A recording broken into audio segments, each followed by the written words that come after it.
be like, well, yeah, Stephen, he does, right? And so I'm glad that I'm here and back in Dallas, and that I can actually talk to you guys about the show. That's exciting. I'm curious, how did you feel when you read the script to that episode when you fight Ross? Because I mean, obviously you are the main character of the show, so to some extent you've got to be thinking in the back of your head, they're not going to kill me off.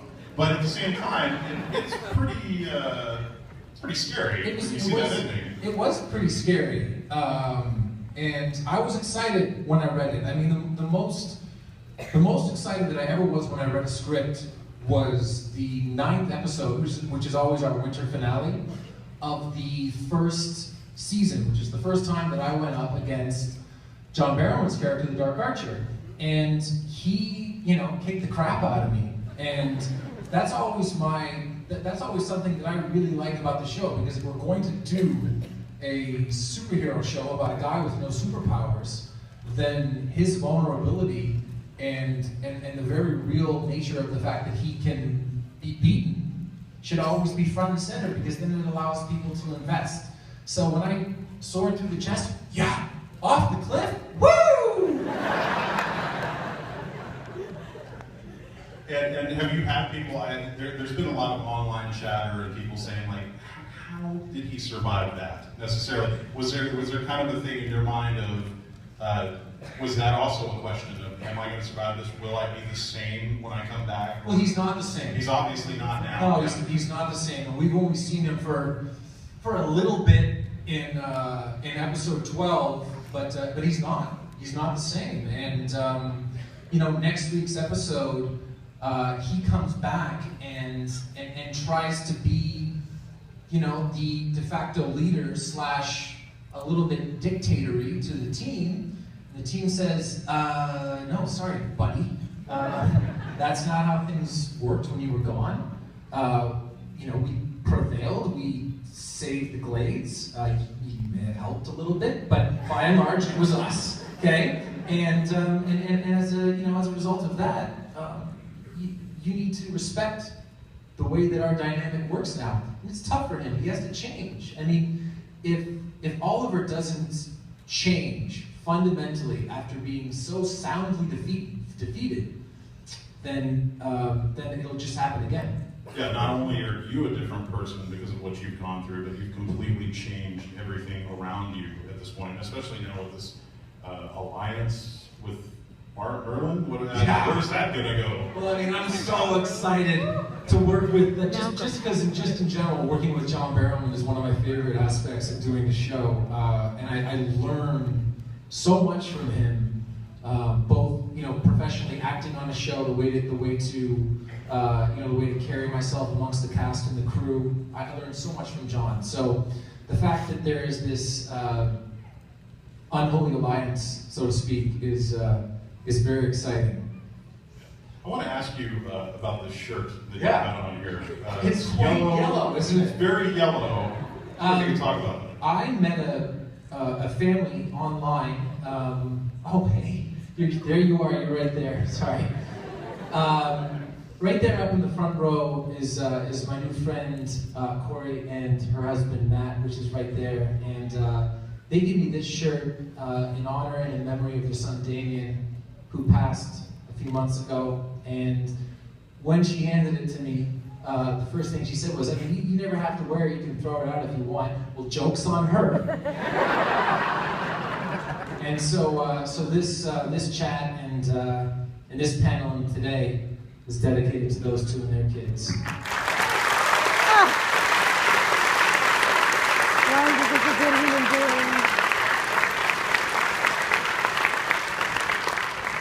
I want to get to as many audience questions as we can. I want to tell a really quick story about you, and I don't even know if you remember this, but you and we did a panel last year in Vancouver, and then in San Diego, I was out there covering press and stuff for BigFanboy.com, and I didn't get a chance to talk to the Aerocast, and I'm leaving the hotel, and you're there, like, surrounded by cops.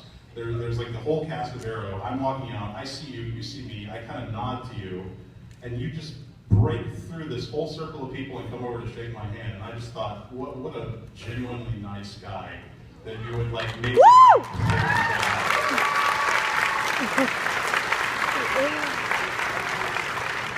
Shut up. My cameraman said, "Is that who I think it is?" I said, "Yeah, it's nicest guy in the business," and that just proved it. So I appreciate that, man. Thank you. All right, let's get to some audience questions. I want to see what you guys have to ask. We'll start over here, and then we'll go over here. Right here. Hi, I'm Story. I was wondering, what's the funniest moment that you can remember from on set? So I have a funny moment actually from the most recent episode. You know, when I first arrived back and I'm in the Arrow outfit, and it had been a while since I wore it, so I was excited, you know, that it still fit, etc. And so I'm doing the scene, but we hadn't really reestablished Oliver since his duel with Roz, with the characters, particularly with John. Now, John himself is a prankster, and I had been waiting to get him back for years, since the very first scene that we did together early on in the first season, and a scene that has actually got cut from the episode, and John and I have told the story several times. So I come back, and you know, I'm talking to Merlin, and I'm doing all this stuff, and you know, when I start to approach him with the bow, I didn't tell him that I was going to do this, and it was on my coverage. As I approached him like this.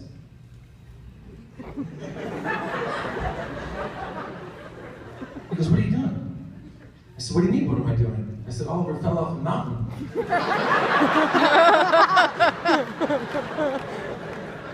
And now he has to drag his leg. John said, "Well, I'm not going to be able to keep a straight face if you do that." And I said, "Well, John, that's really not my problem." I said, this was just during rehearsal, right? This was just during rehearsal. And John still had one more shot, you know, on his close-up and stuff like that. You know, I wanted to let him do his work. But the first time that I approached him, and I actually got a chance, I dragged my leg and he almost peed in his pants. Revenge. Thank you. Yeah. Question. Let's go right over here to the left. Hello, my name is Hunter, and my question for you today is, Felicity kind of stormed out on you this week's episode. What is the future going to be like with Oliver and Felicity?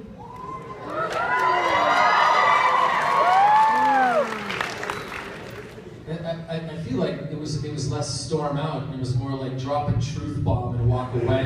Yeah. That was one of my favorite scenes to shoot from an acting and performance standpoint, and I had like 4 words to say, which was really exciting. You know, watching Emily work and do her thing. As for the future, I think that there is a lot of truth to the notion that, in fact, absolute truth, that Oliver really does want her to be happy. We go back and forth a lot. You know, we're fine professionally, but we go back and forth a lot over the next few episodes, and then part of the problem is that Ray Palmer is the Atom. Right? He's the Atom. And we run into a scenario in an upcoming episode where the Atom is not very happy with the hero.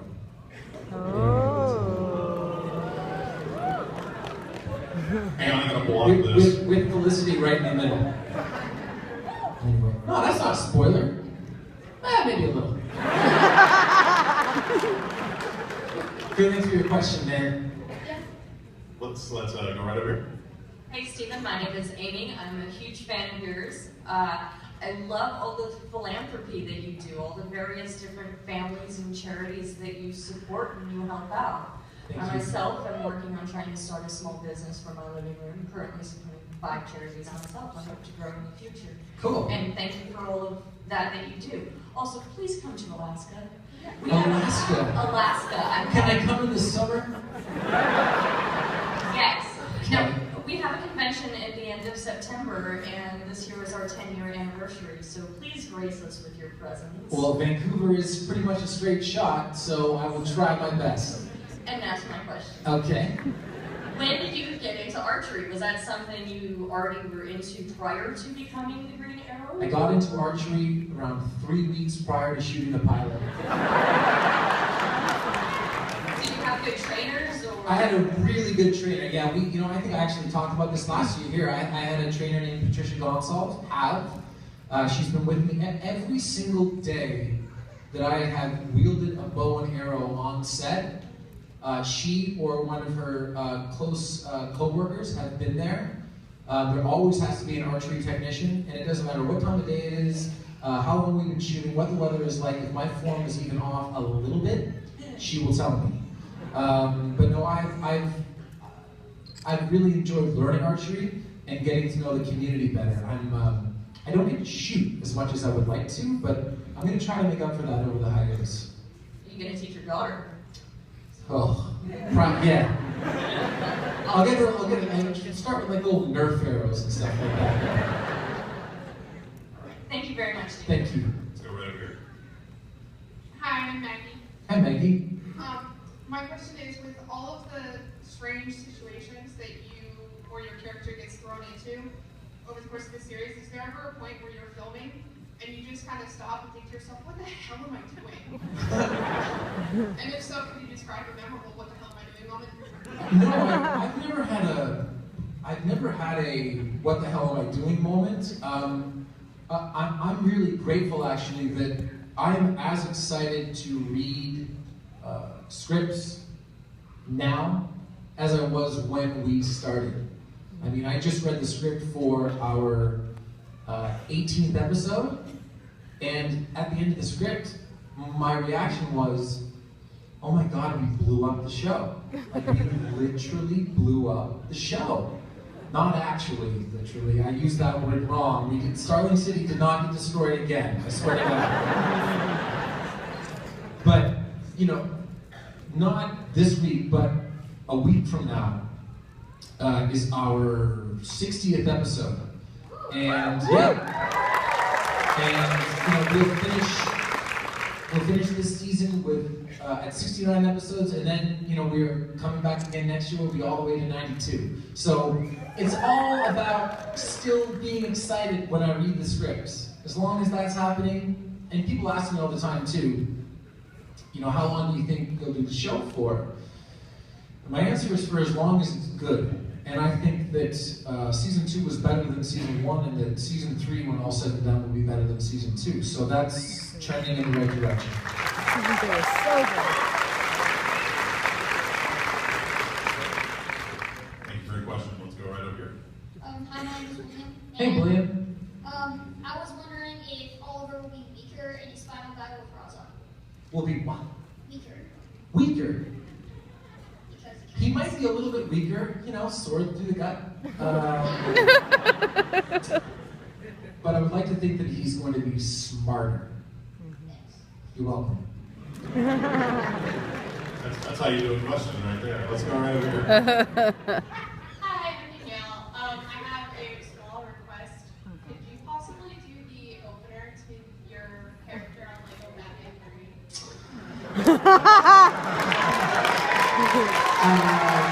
Yeah, for sure.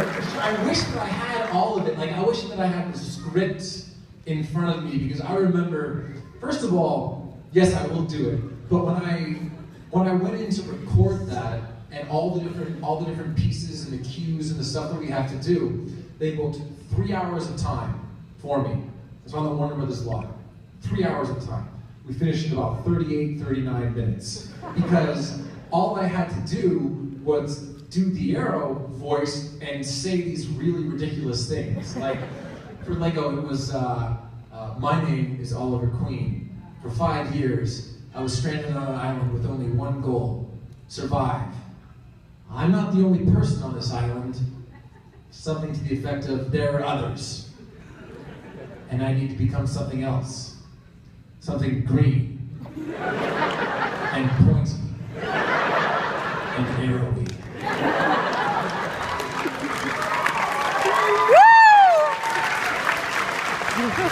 So cute.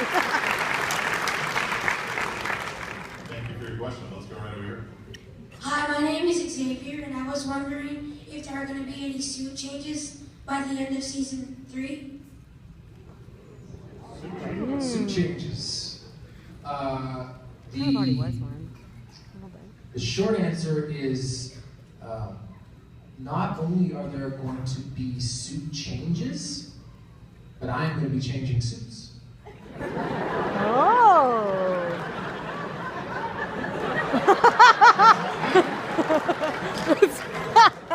I'm giving answers that are somewhat obscure or abstract, and then you're going to be watching the episode and go, well, hey, that made perfect sense. Thank you for your question, Xavier. Let's go right over here. Hello, my name is Tristan.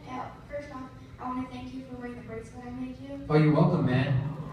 And then second, you have crossed over with the Flash TV show before, Oh? and the new Titans and Supergirl or Gotham and Constantine. Would you like to cross over with any of those shows? Oh boy. Well, I would, it would be interesting. I was saying this earlier. It would be interesting to cross over with Constantine, only because he knows a lot about a Lazarus pit, which is something that we've introduced to the show this year. It would be cool to cross over with Supergirl because it's Greg Berlanti, who is the Helmer and sort of the brain trust, or the center of the brain trust of Arrow and the Flash, and I know so many of the people that are involved in the production of that show, so that would be really interesting. I think Gotham would be a tough one, just because I think they're out of a different time.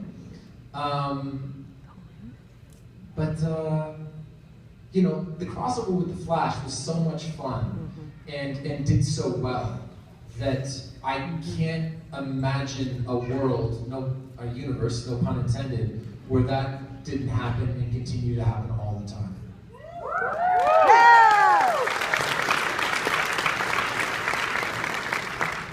Hi, Steven. Can I expand? I'm sorry, one second. Mark has a question. Yeah, I just want to expand on that. So we know we're going to see the actor in his costume. Yeah. And then it's also been revealed that we may see the return of the Suicide Squad on the show. We are seeing the return of the Suicide Squad. Will we possibly see any other DC characters that are maybe well known that we haven't seen on Arrow before? Yep.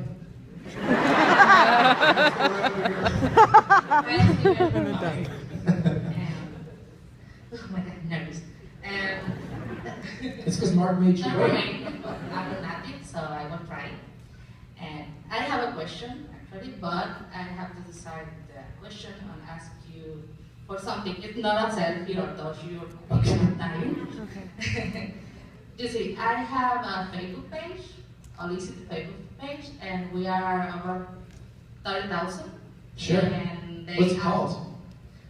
Excuse me? What's it called? Olicity Arrow. Okay. And they asked me to ask you to say hi, Olicity friends. Hi, Felicity friends. Thank you so much. And the other is I have, thanks Arrow, I meet a lot of people, and I have very close friend, and they asked me to ask you if you can say hola, Olicity friends, because they are Spain, Mexico, Absolutely. Venezuela, Colombia. Hola, Felicity friends. And it's really cool. Like I meet people all the time, and it's one of the neatest parts about coming to conventions is that fathers and sons and mothers and daughters and fathers and daughters and entire families that watch the show together, and they talk about how there was one family today that said that the only time that their kids, who were like 7, 5, and 3, get to stay up past the bedtime is when they get a chance to watch Arrow. And that's always the coolest thing for me, because I remember television shows and movies that were like special between my parents and I that we watched as a family, so it's always a really neat thing to hear. Okay, and my question is, sorry. Okay. My question is can Oliver imagine life without Felicity? Yeah, well, I mean, he might have to, you know what I mean? No! He might have to. just remember, it's always darkest before the dawn, so to speak. And that was a pretty gnarly parting of the ways for Oliver and Felicity. So it can only go up from there. Thank you. So much trust. All right, Mark, I got you. Over there, please. Hey, man. Hey, you got such a great, phenomenal physique on the show. I was curious, what is your favorite exercises in your routine you like? Well, my favorite exercise is, it's not the salmon ladder. It's really, really hard. You can't do it all the time. One of the things I love running. I really do love running. I've gotten much more into yoga for the exact same reason that running allows me to just.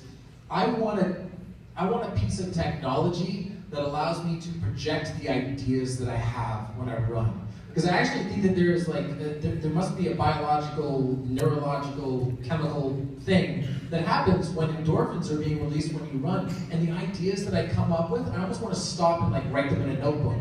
I never do, and it's unfortunate because I forget them. But running, yoga, and then just going for a good parkour workout is always good because it's fun, it's interesting, you're trying new things. And the next thing you know, you're 75 minutes in and you can barely stand with wobbly legs. Thank you very much for your question, Lou. Hi, my name is Vince. Hi, sorry. Mine's more of a personal thank you because I know all the work you do on Facebook and everything. 2014 wasn't my best year because I got sick and then Grandma passed away before Thanksgiving. So, how you doing now? I'm better now. I've recovered. They figured out what's wrong with me. So I started working out again, and I posted on your Facebook page too, which was kind of gutsy for me because I never really that kind of thing. But I was and here you are standing in front of a couple of thousand people. Yeah. So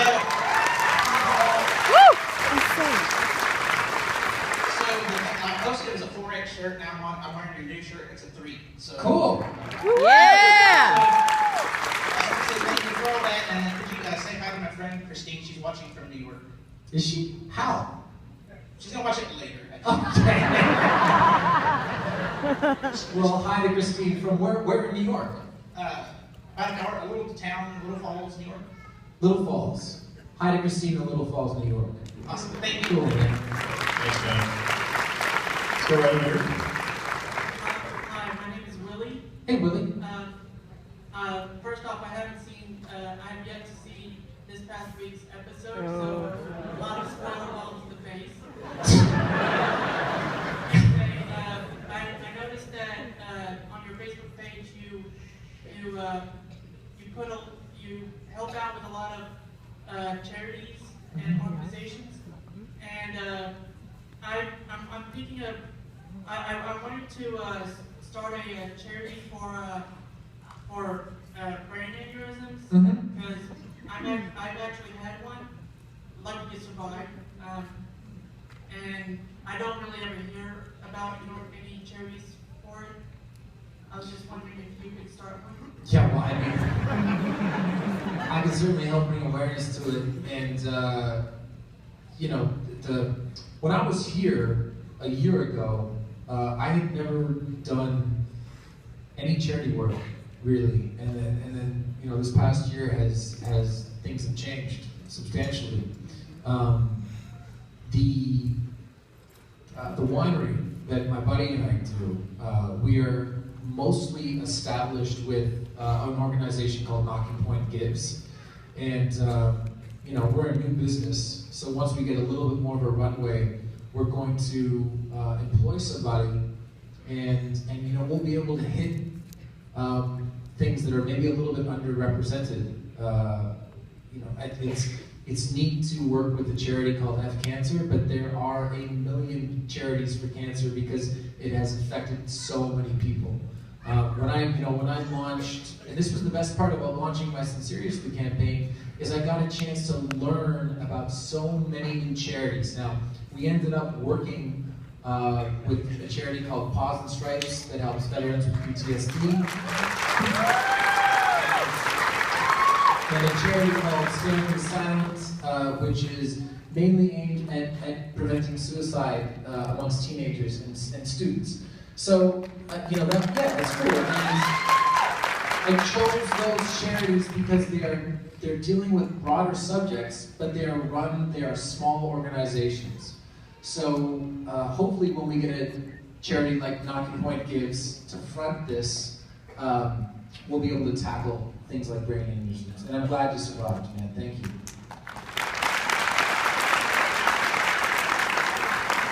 Go right here. Hey, Stephen.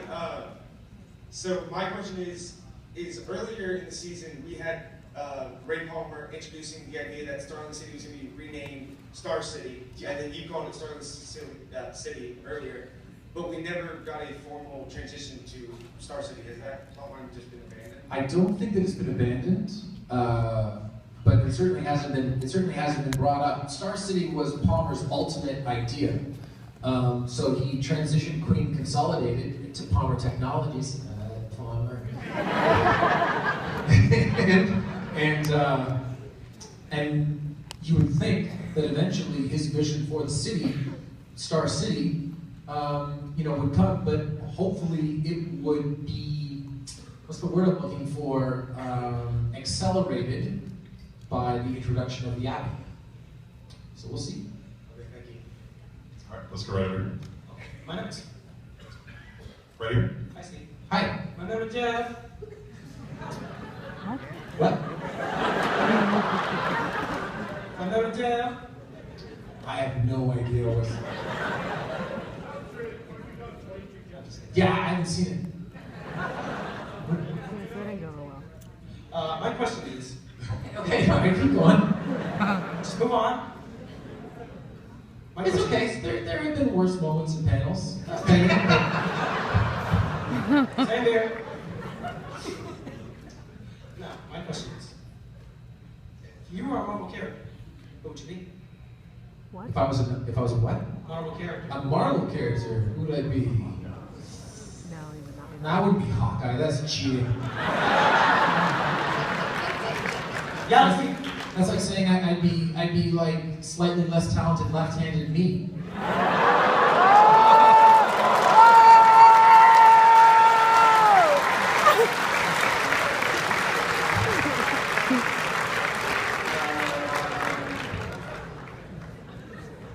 Iron Man.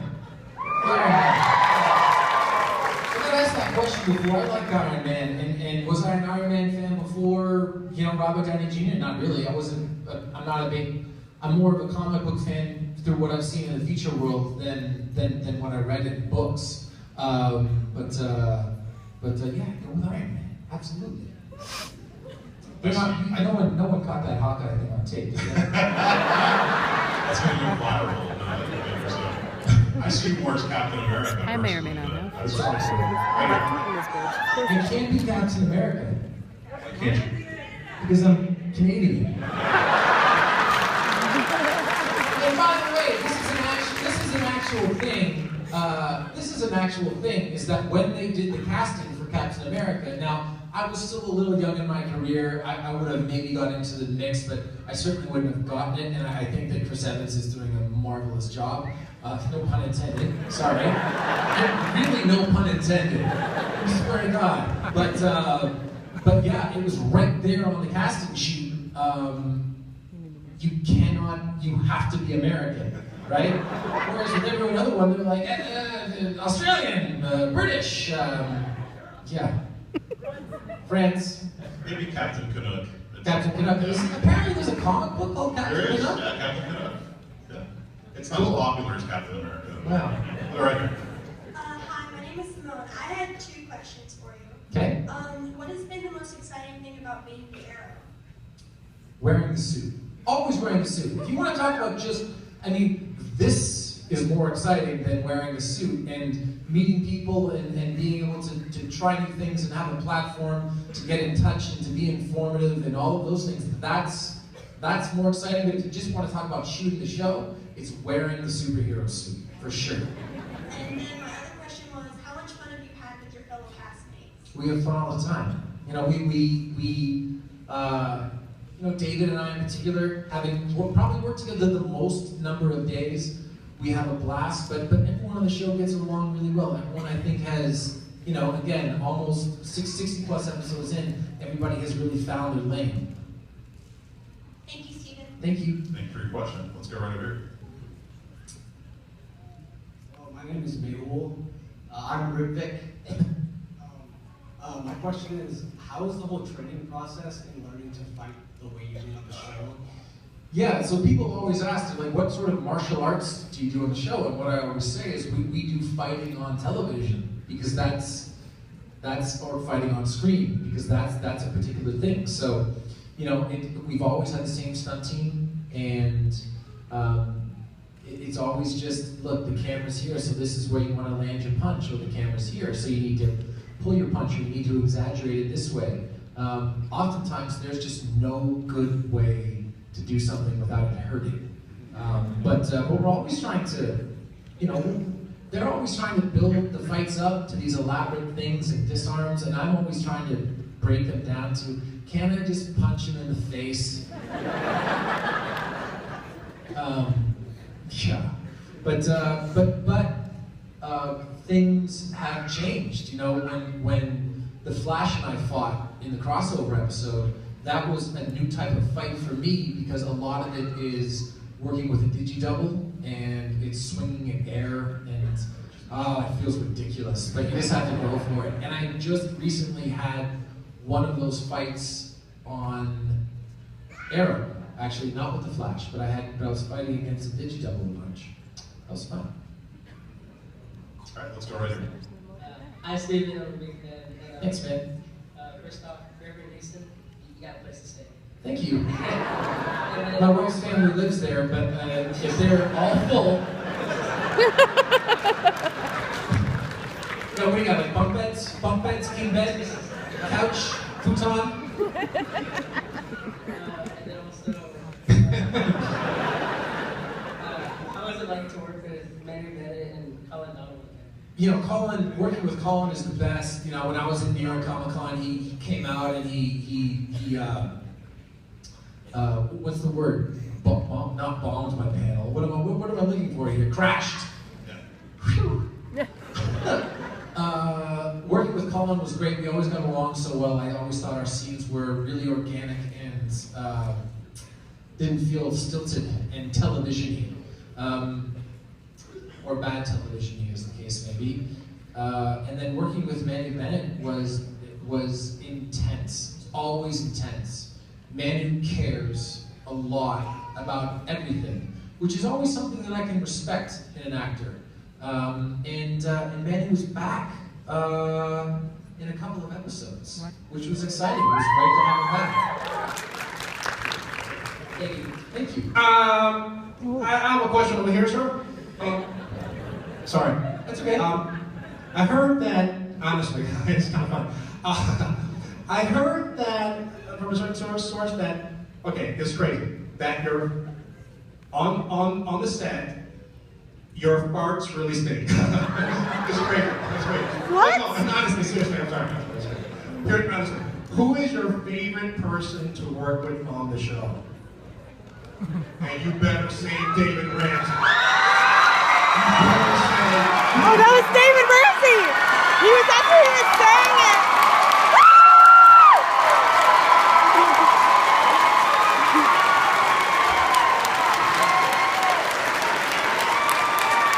Oh, you bought me the farts on the show, You're not going to stay long. You're not going anywhere, you jerk. I was like 8 seconds away from turning to Mark. I'm like, get that guy off the mic. That's what I have to do. So first of all, we talk about joking on the set. This is what can be heard whenever David and I are working together. If I'm within 40 feet of him, I'll just go like this. It's just dumb. It's just dumb stuff. We're like two kids. It's amazing that we get any work done. Okay, we may not be able to take any more questions. Okay, so this is. I've always wanted to tell this story about a running joke that we have on the show, and I've never had David on a panel. So during season 1 of the show, it was still during the Dark Knight Rises era. It actually is possible that it came out. When did it come out? I can't remember when it came out. This summer, it was 2012. 2012, yeah. Okay, so we shot the pilot and then we go back to shoot the show and the movie comes out, right? So David and I had this running gag of when Tom Hardy was first showing Christopher Nolan the Bane voice. That's right. Christopher Nolan Bane voice, right? And it was funny because the Bane voice, everyone has the comment about the Bane voice, right? Everybody knows the Bane voice. Does everyone know the Bane voice here? Does everyone know? Okay. Well, what we did, we just had this running joke, and we have running jokes every season. This season was kind of a silly running joke, because it's kind of like, it's kind of silly. But season 1, we had a running joke, and I was Nolan, his Bane, and this is the way it went, something like this. Okay, actually, that's very good. That's very good. We have that take. We have that take. You got this take. It was fantastic. It was gigantic. We're going to need something a little bit different. Try the voice a little more masculine. Are we ready? Are we ready? And action. What a lovely, lovely voice! That was great. That was great. Now we want to try something just a little bit different now. And we got that voice. We have about 3 takes of that. Let's try it different now, okay? A little more masculine, a little more bass. And action. What a lovely, lovely voice! Right, we got that. That was great. Chris, what you're saying is it's not, you want it stronger when I say it. Stronger, much stronger, much stronger. And stronger. So let's try the scene where Bruce Wayne has come back to Gotham, and I thought I killed him. I had to kill him. Yes. So I see him, and I'm going to fight him. Yes. And I am foreboding towards him. Foreboding is a good word. That's an excellent word. And are we ready? Action. How can you be alive? Oh, okay, cut. This went on